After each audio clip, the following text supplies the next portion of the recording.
E aqui deve ficar bem claro para nós, né, que os demônios existem, que Satanás existe, que o diabo existe.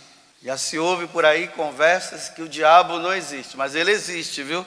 E ele tem uma missão: destruir você. A missão do diabo é fazer com que você não entre no céu. A missão dele é levar você para o inferno um dia. Só que a missão de Jesus é o contrário, é de nos levar para o céu. Então nós precisamos ser obedientes a Jesus e fazermos o que Jesus manda para que nós entremos no céu.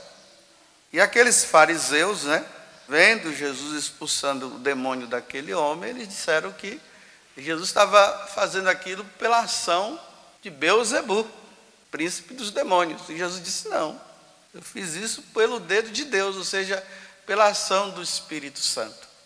E aí nós vamos ouvindo, né, o decorrer de toda a narração.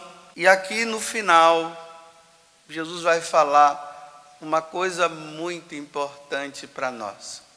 Quando uma pessoa é liberta do pecado, ela precisa vigiar até ela morrer. Ela tem a vida toda para vigiar e fugir do pecado. Porque se o demônio vem, que ele volta, e nesse tempo ele continua tentando a pessoa. E quando ele percebe que a pessoa está ali de coração aberto para ele poder entrar de novo e agir na vida dela, ele vai e chama mais 7 demônios e vem e domina a pessoa. E a pessoa que vivia uma situação errada antes, que ela tinha saído, ela volta a um estado pior do que antes. Bem, eu vou dar um exemplo humano primeiro, para depois dar um exemplo espiritual para vocês entenderem. Você já viu aquelas pessoas que antes elas estavam gordas, e ela entra num ritmo de regime, de academia, e em pouco tempo essa pessoa emagrece, fica magra, aí começa a mandar foto, mostrando que emagreceu e tal. Passa um tempo, engorda de novo, fica gordo de novo. Por quê? Foi um empenho momentâneo. Se empenhou ali durante 1 mês, 2 meses. Depois a pessoa ela entra num estado de confiança tão grande que ela está magra, aí ela começa a comer de novo. A pessoa fica gorda pela boca, né? Bem, tem aqueles que, por problemas psicológicos, acaba engordando também, mas aqui eu estou falando do geral. Se engorda pela boca. Ela entrou num regime firme, deixou de comer isso, deixou de comer aquilo, deixou de o açúcar, parou de comer doce e tal, emagreceu. Aí ela entra num estado de confiança, porque agora ela está magra, aí ela diz assim: ah, não tem problema eu comer aquele doce. Aí come aquele doce. Aí depois come aquilo lá. Quando ela percebe, a barriga cresceu de novo, tudo grande. E aí, não consegue voltar mais. Se torna difícil o emagrecimento.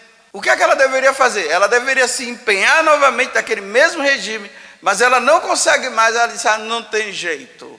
E continua sendo feliz, gordinho e gordinha. Ou triste, né? Ou desanimado, dizendo não tem mais jeito. Bem, esse é o exemplo humano para você entender. Agora, o exemplo espiritual. A pessoa, ela vivia em situações de pecado, ali dominada pelo pecado. De repente, ela disse que ela se encontrou com Jesus, ela foi para um encontro, né? Participou de um encontro de casais, ou foi num grupo de oração, ou ouvindo uma homilia, uma palestra de alguém. Aí ela diz assim: eu não quero mais viver assim. Ela estava sob o domínio de Satanás. Ela rompe, e ali ela começa, olha, numa rigidez, numa firmeza, que as pessoas que estão em volta dela ficam até impressionadas com ela. É missa diária, é oração, é texto, é tudo, e a pessoa fica lá, aquela coisa toda. Aí chega um momento que a pessoa começa a regredir de novo. Se ela rezava 2 terços, ela passa a rezar 1. Aí aquilo que ela dizia que ela não ia fazer mais, aí o outro diz assim, né? Porque o demônio manda os seus secretários. De vez em quando o demônio manda seus secretários e começa a dizer assim, bem, não é bem assim, você está sendo rígido demais. Deus também não quer essa rigidez toda sua. Aí a pessoa começa a olhar em volta e vai percebendo que nem todo mundo está assim como ela. E ela vai cedendo. Quando pensa que não, ela voltou ao estágio antigo e fica pior ainda e não consegue sair mais. Bem, vou dar um exemplo para ficar mais claro. Eu falei de um modo geral. Então vamos dizer que aquele rapaz lá, ou aquela moça, ou aquele homem, sabe lá o quê? Ele vivia no mundo das drogas. Só vivia para a droga. E um dia ele se encontrou com Deus e disse, eu não vou mais usar isso. E aí ele deixa os amigos dele, ele não quer mais saber. Ele começa a perceber que realmente agora ele está limpo. Ele comunga, às vezes diariamente, ou todo domingo ele está na missa. Ele vai lendo a Sagrada Escritura, vai ouvindo as coisas de Deus. E ele entra num estágio que ele diz, agora eu estou numa boa. Porque aí, o que foi que aconteceu?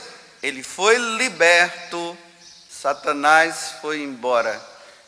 E eu não sei se vocês sabem, o diabo tem uma virtude que se chama paciência.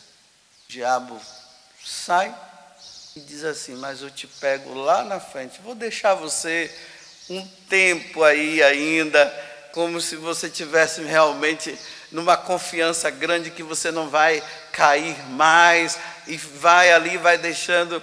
Aí quando chega lá na frente, porque aqui tem um detalhe que eu preciso falar para vocês. Quando nós nos convertemos, ou dizemos que nós nos convertemos, lembre-se de uma coisa.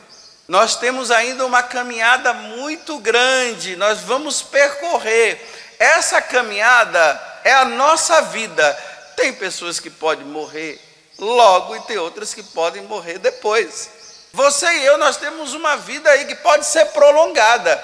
De repente nós vamos morrer lá com 80 anos ou com 90, sabe lá quantos anos. E o cara se converteu com 20 anos. Então ele está na empolgação. Só que o demônio, não é que o demônio sabe que a pessoa vai morrer lá com 90 ou com 80 anos. Ele não sabe disso. Isso aqui é só Deus quem sabe. Mas o demônio vai e deixa da corda. Aí a pessoa vai. Só que com o passar do tempo, a vida vai virando uma rotina. Por exemplo, ficar rezando todo dia o texto, todo dia ir na missa, ler a Sagrada Escritura. Isso vira a rotina. É igual vida de casado. Sabe como é que é a vida de casado? Eles casam, aí lua de mel. Nossa, os dois só vivem para os dois. Que alegria, que maravilha. Você é o meu bem da minha vida, não tem outro e tal. Depois de 3 meses ou 6 meses, você vai ver os dois. Já estão assim, rotina. Dorme junto, toma banho junto, vai para a cozinha junto, vai almoçar junto, tudo junto. Enjoa. Aí quando enjoa, porque está na rotina, em vez de a pessoa ela lutar agora contra essa rotina, não, aí o cara começa a olhar a vizinha. E a mulher dele, que era a mais bonita, já começa a ficar feia. Ou vice-versa. A mulher começa a ouvir o vizinho. Ou se não, vai entrando nesses sites de conversa. Aí começa a arrumar uma nova amizade. E quando pensa que não, a pessoa volta àquela vida velha e pior. Se ele saía com uma, ele sai com 3 agora. Então vamos voltar ao cara da droga, como eu estava falando. Então ele vai, está agora convertido, ele não usa mais a droga, está rezando, está numa vida com Deus e tal. Entrou na rotina. Entrar na rotina significa vigilância. Quando nós entramos na rotina, é para vigiar. E a vigilância significa o quê? Mesmo sem vontade, porque aí vai se perdendo a vontade. Então agora eu vou rezar. Eu vou me empenhar, eu estou sem vontade de rezar, eu vou rezar a si mesmo. Eu estou com, hoje é domingo, nossa, eu estou muito cansado. Antes da igreja abrir, já estava lá do lado de fora, porque ele queria Deus. Estava na empolgação. Aí agora ele entrou numa situação que ele diz, nossa, hoje é domingo, vou dormir mais um pouco e vou na missa da noite. Olha, ele ia na de manhã, agora já vai dar na noite. E chega de noite, ele não vai. Então, sem vontade, ele tem que ir. Sem vontade de rezar, ele tem que rezar. Sem vontade de fazer penitência, ele tem que fazer penitência. E aí o demônio não vai ter força sobre aquela pessoa, porque ele está empenhado numa vida. Mas o que é que ele faz? Ele vai dando brecha de novo. Aí ele já não vai mais na missa, como antes. Aí o amigo dele, aquele amigo da bocada, de repente aparece. Oi, como é que você está? Estou bem. E aí, não vai puxar um baseado? Não, rapaz, eu já deixei isso já há muito tempo. Rapaz, o que é que tem? Você vai ver que é bom. Você está nessa agora? Qual é, cara? Ô, meu, está quadrado agora? Ô, meu. Aí ele não gosta de ser humilhado dessa forma, porque o cara está humilhando. Ele diz assim, então tá bom, me dá uma, pronto. Aí, ó, uma, duas, já era viciado, duas, três, daí já parte para outro, que eu não sei a hierarquia das drogas, né? Mas vamos dizer, vai para cocaína, depois da cocaína vai para heroína. Ficou no estágio pior, porque não soube perseverar. É por isso que nós encontramos pessoas que dizem assim, padre, eu fui para a igreja por causa daquela pessoa, foi ela que me trouxe para a igreja. E agora, padre, ela saiu da igreja, não quer mais saber de Deus e está numa vida devassa, uma vida errada. É essa pessoa que eu acabei de descrever, que começou bem, mas não seguiu, não perseverou.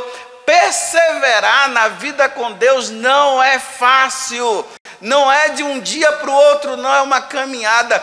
Eu estou desde 86 nessa caminhada aí, ó, lutando dia após dia. E de vez em quando eu percebo que o diabo está me rodando de novo. Em determinadas situações eu tenho que estar alerta, atento, observando, para não prosseguir, para não dar razão a ele. Aí eu me empenho de novo, retomo de novo. É assim, é essa vida de tomada e retomada, vai e vem, vai e vem, nessa luta constante. Um santo não se faz de um dia para o outro, é na luta diária. Então eu pergunto para você agora, você está na empolgação? Tudo é Deus? Você acorda 3 horas da manhã e você diz, nossa, Deus me acordou até 3 horas para rezar, e você reza. Você está nessa fase? Ou você já está naquela fase dizendo assim, ai, hoje não. Ou você já está com a cabecinha do lado de fora da sua casa, vendo o pecado rondar e dizendo assim, eu vou para lá de novo, lá é melhor. Em que fase você está? Uma vez eu ouvi uma história para encerrar de um rapaz. Eu já contei aqui várias vezes, mas esse momento é importante para se ouvir de novo.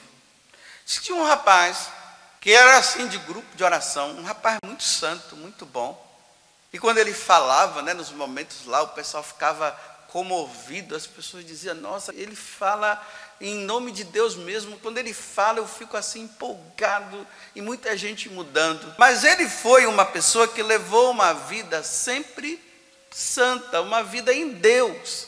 Ele não tinha caído em pecados aberrantes, porque vocês já perceberam que as pessoas aplaudem aquelas pessoas que levavam uma vida errada e vêm dar o testemunho, como eu falei agora da droga, né? Meus irmãos, eu quero dizer para vocês que antes eu usava droga e agora não uso mais. Fui liberta, e todo mundo bate palmas. Nossa, que lindo o poder de Deus.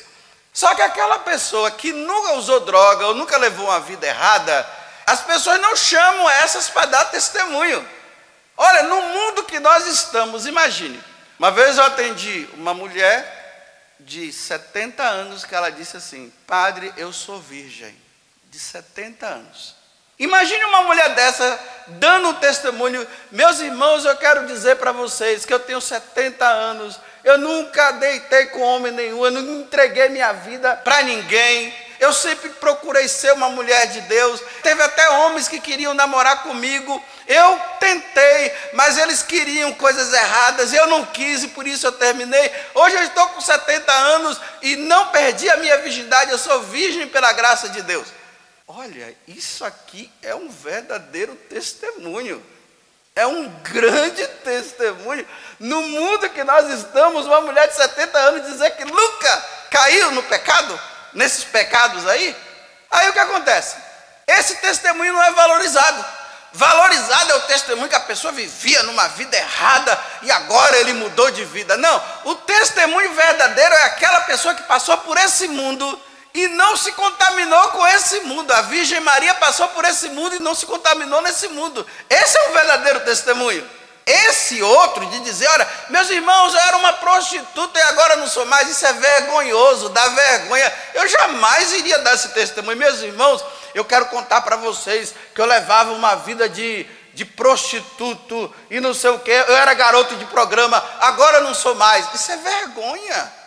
Isso não dá para ficar falando por aí, não. E o pessoal gosta disso, aí bate palmas, né?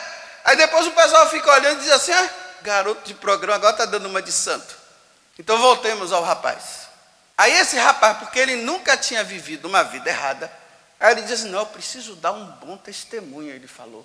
Ele achava que ele não tinha testemunho para dar. Aí o que foi que ele fez? Entrou no mundo das drogas, abandonou a igreja. Ele disse, eu vou abandonar a igreja por um tempo, vou entrar no mundo das drogas, aí depois eu largo as drogas e volto de novo para dar um bom testemunho. E ele foi para o mundo das drogas, nunca mais voltou. Quem mexe com fogo acaba se queimando. Criança que não sabe o que é fogo, e os pais têm que estar atentos para dizer para eles, não pega, não vai não que você vai se queimar. Mas adulto sabe o que é fogo. Veio pior.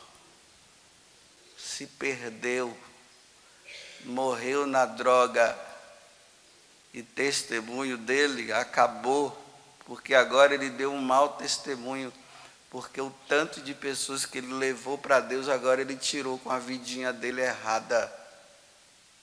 Essa é a tática do diabo. Se lembram que quando Jesus foi tentado no deserto, é São Lucas que fala isso, capítulo 4 de São Lucas. Aí Jesus venceu o demônio com as tentações. Aí ali diz assim, que o demônio foi embora para tentar pegar Jesus lá na frente. Só que Jesus ele não conseguiu não. Então aquele que está em pé, cuide de não cair, viu? Muita humildade no coração. Você está levando uma vida assim, não fica se comparando com os outros, dizendo eu sou melhor. Não, cuidado, muita humildade. Vai pedindo a Deus a graça de perseverar até o fim na santidade, porque tem muitos que não perseveraram. E que Deus nos dê a graça da perseverança, porque o demônio roda procurando um momento para nos devorar. Resistir-lhes firmes na fé.